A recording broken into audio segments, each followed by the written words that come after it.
नमस्कार, IBC 24 देख रहे हैं आप। मैं हूं आपके साथ विजय कुमार पंड्या। मध्य प्रदेश की बात में आप सभी का स्वागत है।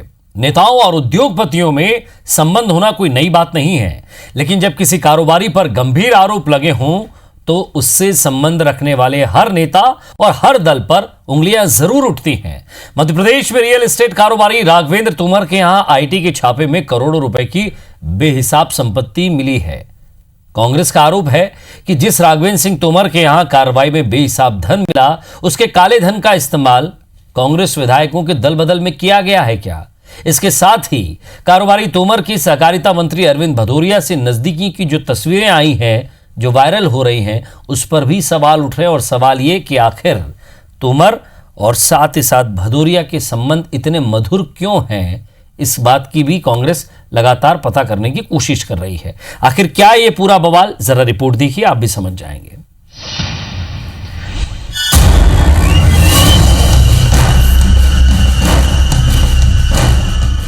पहली तस्वीर, दूसरी तस्वीर, तीसरी तस्वीर।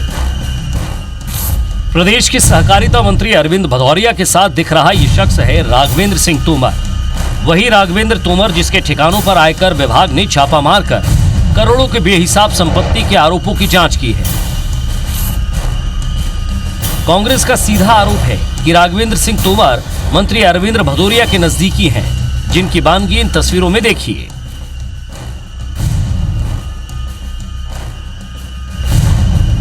इक्कीस मार्च की पोस्ट में तोमर अरविंद भदौरिया को जॉइंट किलर तो 20 मार्च की पोस्ट में वन मैन आर्मी बताते हैं। राघवेंद्र तोमर और भदौरिया की इस गठजोड़ को लेकर कांग्रेस ने मुख्यमंत्री शिवराज सिंह चौहान और भाजपा पर जमकर निशाना साधा है। कांग्रेस ने विधायकों की सौदेबाजी में राघवेंद्र का पैसा लगा होने का आरोप भी लगाया। बिल्डर राघवेंद्र तोमर की काली कमाई की भूमिका उस खरीद फरोख्त में, और हमारे पास ये बातें उस समय विधायकों ने आके बताई थी, तो हम तो सरकार से मांग करते हैं कि आप तत्काल मंत्री अरविंद भदौरिया को मंत्रिमंडल से बाहर करें। और हम तो आरोप लगा रहे हैं कि उनके साथ साथ और भी कई भाजपा के मंत्रियों का पैसा। मौनी बाबा को 24 घंटे से अधिक समय हो चुका है। मौन तोड़ना चाहिए और नहीं तो स्वीकार करना चाहिए कि हाँ, ये मेरे लोग हैं। और यदि इनके लोग हैं तो भाजपा का चरित्र तार तार हो रहा है। और इसी सरकार को जो भ्रष्टों के साथ चल रही है, आयकर चोरों के साथ काबिज है, जिनका पैसा कमलनाथ जी की सरकार गिराने में लगा हुआ है, उस सरकार को यार नैतिक तौर पर रहने का अधिकार नहीं, बर्खास्त करना चाहिए। कांग्रेस के आरोपों में दम खुद राघवेंद्र तोमर की एक फेसबुक पोस्ट से नजर आता है। ये चार्टर प्लेन के अंदर की तस्वीरें हैं, जिसमें अरविंद भदौरिया पाला बदलने वाले 7 विधायकों के साथ हैं। 21 मार्च को किए गए इस पोस्ट में तोमर लिखते हैं, मिशन कंप्लीट। इन तस्वीरों और छापे में मिली बेहिसाब संपत्ति के बाद कई सवाल भी खड़े होते हैं। क्या राघवेंद्र सिंह के मंत्री भदौरिया के अलावा कुछ और बीजेपी नेताओं से संबंध है? किन किन लोगों की काली कमाई ठिकाने लगाता था तोमर? क्या विधायकों के पाला बदलने के लिए तोमर ने फंडिंग की? किसकी मदद से तोमर ने करोड़ों की कमाई की? क्या मंत्रियों के संबंध के बल पर तोमर का सरकार के काम में दखल था? तो हम समझते हैं कि उसमें किसी भी राजनीतिक दखल या बयानबाजी की कतई जरूरत नहीं है। कांग्रेस पार्टी एक आर्थिक अनियमितता या अपराध या जो सरकार और प्रशासन से जुड़ा हुआ मामला है, उसका बेवजह राजनीतिक इस्तेमाल करना चाहती है, जो प्रशासनिक कामों में राजनीतिक दखल की तरह है। इस तरह के मामलों में राजनीतिक बयानबाजी की जरूरत कतई नहीं है। राघवेंद्र सिंह तोमर होशंगाबाद SP संतोष सिंह गौर के साले हैं। उनके पिता PS तोमर भी IAS थे। इसलिए ये अटकलें लगाई जा रही है कि राघवेंद्र सिंह तोमर कई बड़े अफसरों का निवेश देखा करते थे। ग्वालियर से नासिर गौरी के साथ सुधीर दंडोतिया, IBC 24 भोपाल।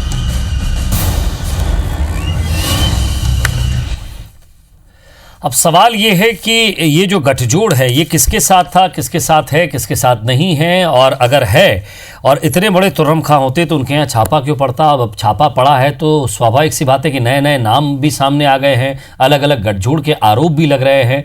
इन आरोपों की जरा तलाश करते हैं और जो आरोप लगा रहे हैं उनसे भी जरा बात करते हैं। हेमंत कटारे साहब कांग्रेस नेता हैं, पूर्व विधायक भी हैं, जुड़ गए हमारे साथ। कटारे साहब, स्वागत है आपका। राकेश जादौन जी बीजेपी नेता हैं, वो भी हमारे साथ जुड़े हैं, जरा वो भी बीजेपी की तरफ से अपनी राय रखेंगे इस पूरे विषय पर। सबसे पहले कटारे साहब, आप इसे जानना चाहूंगा, ट्विटर पर आपने अंबार लगा दिया, एक वीडियो भी बनाया है, उसमें आपने वीडियो भी ट्वीट किया है और सीधे सीधे सांठगांठ का आरोप लगाया है। आपको कैसे लगता है कि ये उनकी सांठगांठ है? कैसे आपको लगता है कि ये दोनों साथ के हैं? क्या फोटो खिंचवाने से या किसी के साथ रहने से क्या उसके काले कारनामों में भी हाथ होता है? जरा स्पष्ट करें।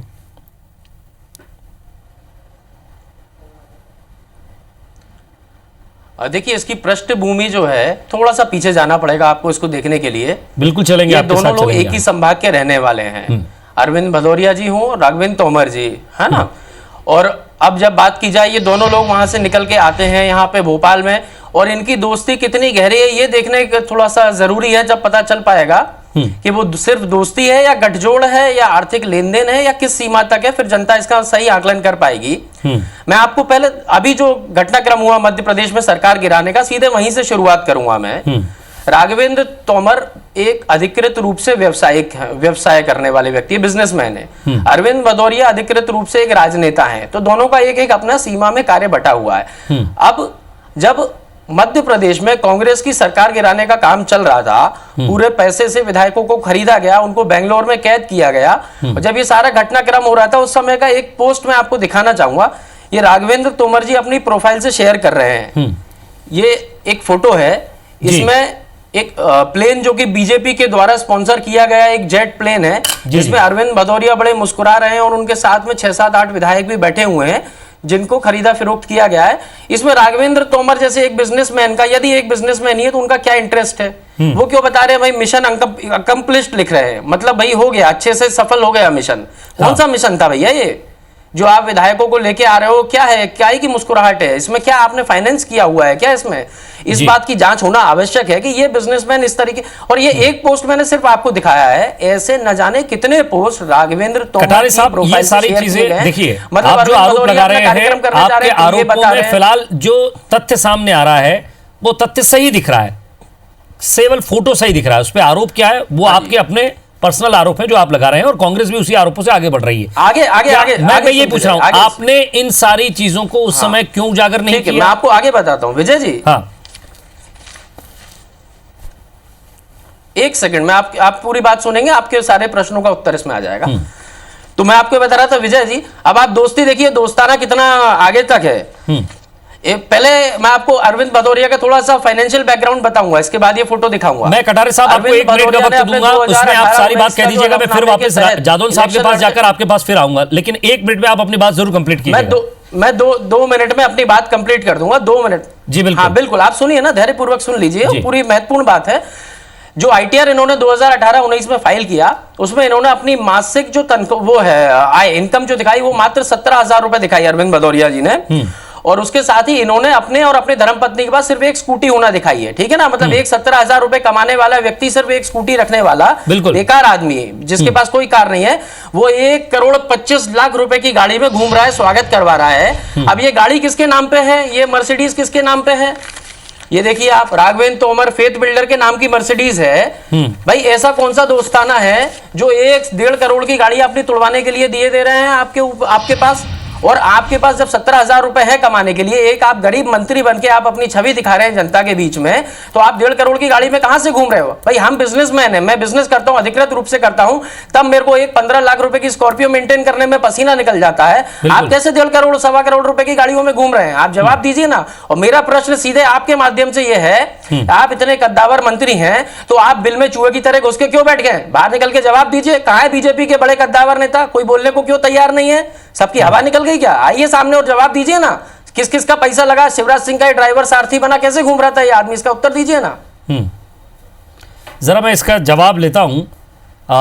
राकेश जादौन साहब, सब कुछ सुन लिया आपने या और कुछ आपसे मैं सवाल पूछूं? क्योंकि मुझे नहीं लगता मुझे अब कुछ सवाल आपसे पूछना चाहिए। जी जी सुन लिया मैंने।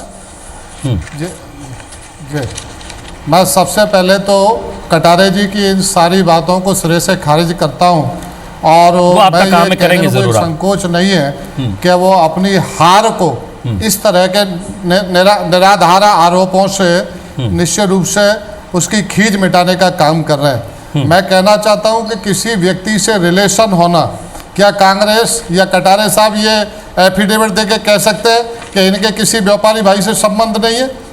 ये संभव नहीं है। किसी से संबंध होना इससे ये परिलक्षित नहीं हो जाता कि उसके व्यवसाय में उसका पैसा लगा हुआ है। मैं सारी बातों को पूरी विनम्रता से लेकिन पूरी ताकत के साथ खंडन करता हूँ और कटारे साहब से आग्रह करना चाहता हूँ कि राजनीति में जरूर करिए कम से खंडन कम साहब, इतनी ओछी आपकी पार्टी के मानसिकता नेता से हैं, आरोप मंत्री प्रत्यारोप नहीं हैं, लगाना उस चाहिए। उस हम पर भी कमेंट राजनीतिक कीजिए क्षेत्र में काम जो कर रहे हैं। कटारे साहब कह रहे हैं कि उस प्लेन में वो मौजूद हैं और जो कांग्रेस से टूटकर बीजेपी में आए थे, फिलहाल जो मंत्री हैं वो साफ नजर आ रहे हैं, वो ये कमेंट करते हैं कि मिशन कंप्लीट हुआ। जरा इस पर भी तो बात बताइए जादौन साहब तो कि कटारे क्या साहब, मिशन था जो कंप्लीट करके आ गए थे तोमर साहब? मैं ये कहना चाहता हूं कटारे साहब से, जब ये घटना इनको मालूम थी तब क्या ये सो रहे थे? तब इन्होंने ये क्यों चलिए उस समय सो रहे थे, अभी जाग गए, अभी जाग गए, जवाब दीजिए का काम नहीं किया सर। उस समय सो रहे थे, अभी जाग गए, अभी जवाब दीजिए आप। इसलिए जाग गए क्योंकि उनके खिलाफ वो, अगर देखिए सर राकेश जी मेरा एक निवेदन है आपसे कि अगर वो उस समय आरोप लगाते तो आप कहते हैं कि इसका आधार क्या है? आप कैसे एक व्यवसायी पर इतना आरोप लगा सकते हैं? जब उस व्यवसायी पर आईटी के छापे पड़े साहब तो सवाल तो बनता है। अब जवाब दीजिए। देखिए मेरा ये कहना है, पहले तो आईटी के जो छापा पड़ा है इस पर राजनीति नहीं होना चाहिए, मेरा ये मानना है। और अगर सर मैं एक बात पूछ रहा हूं, आप पर पड़ा क्या? इसमें कोई आप पर पड़ा क्या? कटारे साहब पर पड़ा क्या छापा? किसी और नेता पर पड़ा क्या? या किसी और किसी और के यहाँ पड़ा क्या जिसके ऊपर छापा पड़ा है? स्वाभाविक सी बात है, आईटी की टीम अंधेरे में जाकर ये आंख बंद करके तो नहीं चली गई होगी।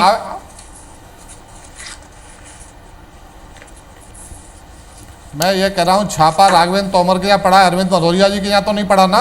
तो आप अरविंद भदौरिया जी को उनसे केवल उनके साथ फोटो होने पर ही तो वहां भी पढ़ना चाहिए, ठीक नहीं है क्या? उनकी एल्बम उठाई जाए उसमें कटारे साहब तो कह रहे हैं कि उनके यहाँ भी पढ़ना चाहिए, जांच हो, वो इसीलिए तो कह रहे हैं, वो सवाल पूछ रहे हैं। जादौन साहब आप एक जनप्रतिनिधि है, वो आपसे सवाल पूछ रहे हैं कि उनकी संपत्ति इतनी कैसे बढ़ गई? कोई एक व्यक्ति अपनी करोड़ों रुपए की गाड़ी किसी के लिए क्यों लेकर आया? हमारे भी कई बिजनेसमैन दोस्त हैं, साइकिल तक लेकर नहीं आते हैं। कटारे साहब को मैं आदरणीय भाई साहब मैं वही कह रहा हूँ, कटारे साहब को मैं बहुत नज़दीक से जानता हूँ। जनप्रतिनिधि को ऐसी बात नहीं करना चाहिए। कल जो लोग गाड़ी लगा रहे हैं, क्या कटारे साहब के लिए गाड़ी ग्वालियर में नहीं लगाते लोग? या अन्य जनप्रतिनिधियों के लिए गाड़ी नहीं लगाते क्या? अरे गाड़ी लगाना नहीं लगाते भैया, एक गाड़ी बता दीजिए, एक गाड़ी बता दीजिए मेरे लिए जो लगती हो। कर लेना है, इससे मतलब गाड़ी उनकी नहीं, गलत। आप एक गाड़ी बता दीजिए जो आज तक लगी हो। आप देखिए, तो आप एक काम कर लो कटारे साहब, एक काम कर लो, आप अपनी प्रॉपर्टी और अरविंद भदौरिया की प्रॉपर्टी का वो गणना करा लो, मालूम पड़ जाएगी।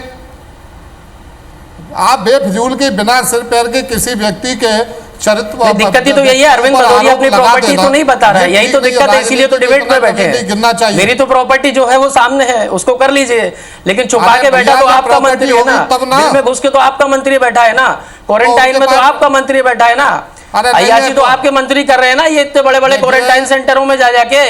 भाई मैं क्या करूंगा? मेरी प्रॉपर्टी सामने ITR में बोल लीजिए, करवा लीजिए, आपकी सरकार है, कराओ ना, हिम्मत है तो। मेरे को क्यों बता रहे हैं? करवा लो ना राकेश जी, सरकार आपकी है।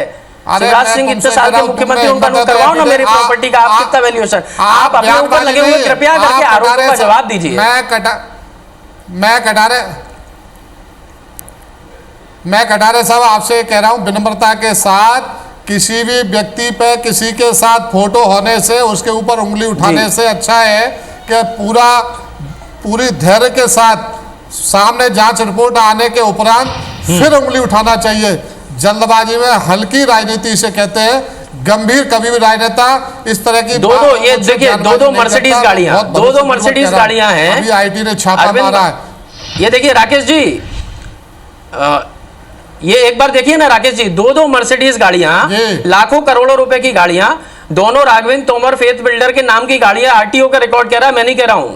इस दोनों में अरविंद भदौरिया घूम रहे हैं, जिनकी 17,000 रुपए तनख्वाह, सालों से इन गाड़ियों में घूम रहे हैं, सालों से। फॉर्च्यूनर, मर्सिडीज ऐसी गाड़ियों में घूम रहे हैं। 17,000 रुपए की तनख्वाह वाला कैसे घूम रहा है भाई? आप तो खुद समझते हैं, आप भी जानते हैं ना थोड़ा बहुत राजनीति। आप खुद बताइए ये क्या है?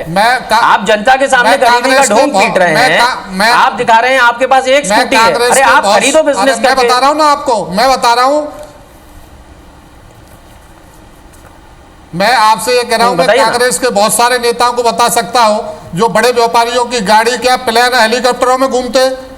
अब इसका मतलब ये है कि उनके संग कोई पैसा लगा हुआ है क्या? ये ठीक नहीं है। मैं कह रहा हूं कोई भी ऐसी बात कभी भी राजनीतिक क्षेत्र में आप जिम्मेदार व्यक्ति हो, कोई नहीं घूमता, ऐसा नहीं बोलना चाहिए जो इस प्रकार। अभी आपने कहा था कि मैं ग्वालियर से दूसरी गाड़ी लेके चला, आप बता ही नहीं पाए। आपको कोई कहीं नहीं घूम रहा है, जो घूम रहा है वो सामने मीडिया पे है, वो छुप के बैठा है। हेमंत कटारे साहब, आपके पास कोई मजबूत आधार और हैं? कुछ आपके पास डॉक्यूमेंट्स हैं या जिनसे पता चलता है कि उनके कोई कारोबारी संबंध थे या कोई लेन देन का संबंध था या उन्होंने पैसा लगाया हो, या जिस तरह से आरोप लग रहा है, कांग्रेस आरोप लगा रही है कि जो तोमर का पैसा था वो विधायक खरीदने में आया? ये तमाम तरह के आरोप हैं। इन आरोपों के पीछे कोई कॉन्क्रीट, कोई बड़ी सच्चाई, कुछ डॉक्यूमेंट्स ऐसा कुछ है आपके पास जिससे आप ये कह सकें कि नहीं ये आरोप में ये वजूद है और इसलिए आरोप लगा रहा हूं?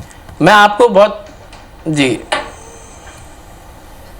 बिल्कुल, मैं आपको बहुत ही सरल तरीके से इसको समझा रहा हूं। जब चुनाव होता है, कोई भी प्रत्याशी जब चुनाव लड़ता है उसको अपनी पूरी संपत्ति का ब्यौरा देना पड़ता है, और जब वो सिर्फ 10 दिन के लिए, जब आचार संहिता लगी होती है, कार्यालय भी लेता है ना, तो उस कार्यालय का उसको मार्केट की दर से किराया भरना पड़ता है और वो रिकॉर्ड इलेक्शन कमीशन को भेजा जाता है ना, ये नियम अनुसार है। अब ये व्यक्ति दूसरों के नाम की गाड़ियां ले लेके, आज से नहीं, आप भी अगर अरविंद भदौरिया को जानते हो तो आप देख लेना, आखिरी बार आपने उसे कभी टू व्हीलर पे देखा ही नहीं होगा। वो आदमी 40-50 लाख 1 करोड़ के नीचे गाड़ियों में घूमे ही नहीं। इसका मतलब यह है गाड़ी किसी और की नाम की और शौक किसी और व्यक्ति का। इसको बेनामी संपत्ति कहा जाता है इनकम टैक्स की भाषा में, कि किसी और के नाम से संपत्ति लेके उस पे आप खुद ऐशो आराम कर रहे हैं। आप अरविंद भदौरिया के जितने भी बाइट आते हैं, मकान देखिए, लाखों रुपए के एसी लगे हैं, टीवी लगे हैं, बच्चे महंगे लाखों रुपए के स्कूलों में पढ़ रहे हैं, जो शौक है, इससे एक व्यक्ति का क्लास समझ आ जाता है। अब दूसरी तरफ देखिए, अरविंद भदौरिया अपने आप को प्रोजेक्ट करते हैं एक संघ से निकले हुए साधारण गरीब व्यक्ति, मेरे पास कुछ नहीं है, बेचारे लाचार व्यक्ति। तो क्या ये जनता के साथ धोखाधड़ी नहीं है? आपने गरीबी का ढिंडोरा पीटा, और गरीबी का ढिंडोरा पीट के 1.25 करोड़ की लाख करोड़ की आप गाड़ियों में स्वागत करवा रहे हो आप। ये स्पष्ट रूप से, या तो आपने इस गाड़ी का किराया दिया हो भाई फेथ बिल्डर को, आपका कोई रिश्ता नहीं है ना, आप इसका एग्रीमेंट दिखाइए, आप इसका किराया दीजिए, कहां कितना किराया दिया? मैं कटारे साहब यही कह रहा हूं, आप आरोप लगा रहे हैं, बेनामी संपत्ति है ये बेनामी संपत्ति कुछ और मजबूत, इसमें मजबूत आपको आधार चाहिए। और क्योंकि जब आप जब कानूनी लड़ाई लड़ने जाएंगे तो आपके पास इससे और मजबूत आधार भी आपके सामने आने वाले 2-3 दिनों में आ जाएंगे। इतना समय लग जाएगा। कह रहा हूं, इससे जो मजबूत आधार है वो भी आपके सामने 2-3 दिनों में आ जाएंगे। ऐसा क्यों लगता है? लेकिन आज की तारीख में ऐसा आरोप लग रहा है, ऐसा क्यों लगता है कि भदौरिया साहब के और तोमर जी के रिश्ते हैं, और वो रिश्ते इतने प्रगाढ़ हैं कि पैसों का लेन देन है और उसमें विधायकों की खरीद फरोख्त हुई है? इस आरोप में कितनी सच्चाई देखते हैं आप? अरे भाई, अरविंद भदौरिया जो है अभी मंत्री बनने के बाद बड़े लंबे चौड़े भाषण देके आए थे कि चंबल का पानी और ऐसा और वैसा मैं कर दूंगा, ठिकाना कर दूंगा, फलाना कर दूंगा। अब आप खुद चुप बैठे हुए हो। यदि आरोप में कोई सच्चाई नहीं थी, आपको क्या करना था? आपको पत्रकारों के सामने आना था, अपनी बात कहनी थी। जब अरविंद भदौरिया इसी फेथ बिल्डर के क्वारंटाइन सेंटर में जाके क्वारंटाइन, फेथ बिल्डर्स का एक बड़ा आलिशान स्टेडियम, उसमें क्वारंटाइन हुए थे, आपने देखा उसके बाद भी घंटी बजा रहे हैं, पूजा कर रहे हैं, वेबटॉप वो क्या कहते हैं लैपटॉप पे बैठे उसके फोटो जारी कर रहे हैं। आज की तारीख में मौन धारण करके बैठने का अर्थ यही है कि वो अपने वकीलों से सलाह कर रहे हैं, यार फंस गया, कैसे लिपापोती करूं, क्या जवाब दूं मीडिया को? अब जनता पूछ रही है, कुर्ते फाड़ देगी मेरे भैया, मैं गरीब बन के वोट लिया मैंने, यहाँ तो करोड़ों रुपए खुल गए। तो ये जो सारी चीजें हैं ना, इसके लिए अरविंद भदौरिया जी को सामने आ जाना चाहिए था। कहीं ना कहीं जो उनका मौन भी है ना, वो उस बात का संकेत है कि अरविंद भदौरिया कहीं ना कहीं दाल में काला है, या दाल बहुत ज्यादा काली है, उसमें पीला बहुत कम बचा हुआ है। इस पूरी बात का संकेत है, उनका मौन ही बहुत कुछ कहता है। हाँ भाई, मैं तो बोल ही रहा हूँ 2-3 दिन में और चीजें सामने आ जाएंगी, और भी शायद ऐसी कोई प्रॉपर्टी होंगी जो इनने घोषित नहीं करी हो, जो इनके नाम से निकला, शायद आपको पता लग जाए। ये सच्चाई है, ये बात है, या फिर आपको लगता है कि कटारे साहब का और भदौरिया साहब का कोई पुराना राजनीतिक विद्वेष है, इसलिए ऐसा हो रहा है? मैं बता रहा हूँ, मैं वही बता रहा हूँ कि हमारे कटारे साहब को अटेर की जनता जनार्दन ने नकार दिया। मैं उनसे आग्रह करना चाहता हूं कि अरविंद भदौरिया जी को शिक्षा देने की जगह मैं उनसे बड़ी विनम्रता के साथ प्रार्थना करना चाहता हूँ कि जनता जनार्दन ने आपको नकार दिया है, जाकर के जनता की सेवा करो। किसी पे कीचड़ उछाड़ने से अच्छा है कि तुम में क्या कमियां थी जिसे जनता जनार्दन ने नकारा आपको 3 साल में जनता की सेवा करिए, अगला चुनाव हो तो फिर अरविंद भदौरिया जी के साथ मैदान में आना। हमें यही कमी थी, ज्यादा पैसा नहीं बांट पाए राकेश जी, जो ये था छुपा नहीं पाए, बांट नहीं पाए, गरीबी का ढिंडोरा नहीं पीट पाए, यही कमी रह गई थी कि सच्चाई के साथ। कटारे साहब, अगर ये आप आरोप लगा रहे हैं कि ज्यादा पैसा नहीं बांट पाया, तो इसका मतलब आपके विधानसभा क्षेत्र की जनता राजी है, ये जनता पर आरोप हो जाएगा। कटारे जी, इसे वापस ले लीजिए। पैसा बांटना किसे बांटा? बीच में नहीं बोला था कटारे साहब। कटारे साहब, आप भाई मैं तो सीधे सीधे कह रहा हूं, अरविंद भदौरिया ने जनता के साथ धोखाधड़ी करी है। भाई अपने आप को गरीब दिखा के, गरीबों की तरह ढिंडोरा पीट के आपने जो है, आपके पास क्या है कि आपने सत्यता नहीं बताई, अपनी प्रॉपर्टी छुपाई, आपने साहब आपसे भी चाहूंगा कि आप सालों से फॉर्च्यूनर गाड़ी कैसे मेंटेन कर रहे हैं? मजबूती से आरोप लग रहे हैं, उतनी मजबूती से जवाब भी दीजिए। मैं ये इनका आप इनका नहीं कोई नहीं है, मैं इनका बोलना बंद करें तो मैं बोलूं। ओके साहब, आप बताइए, समय कम है। मेरा ये कहना है कि जनता जनार्दन ने इनको नकारा साबित कर दिया। उसकी खिसियान आज इस विषय की आड़ लेकर के उन पर कीचड़ उछाड़ने की बात कर रहे हैं।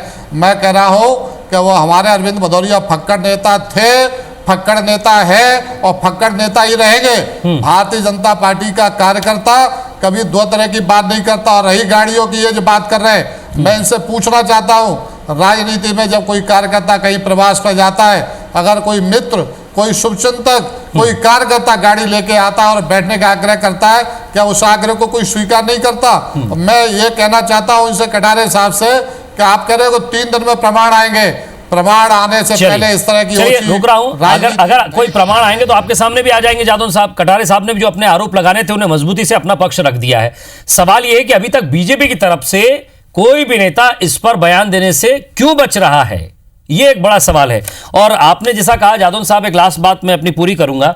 आपने कहा कि वो फक्कड़ नेता थे, फक्कड़ नेता हैं और फक्कड़ ही रहेंगे जनता के बीच।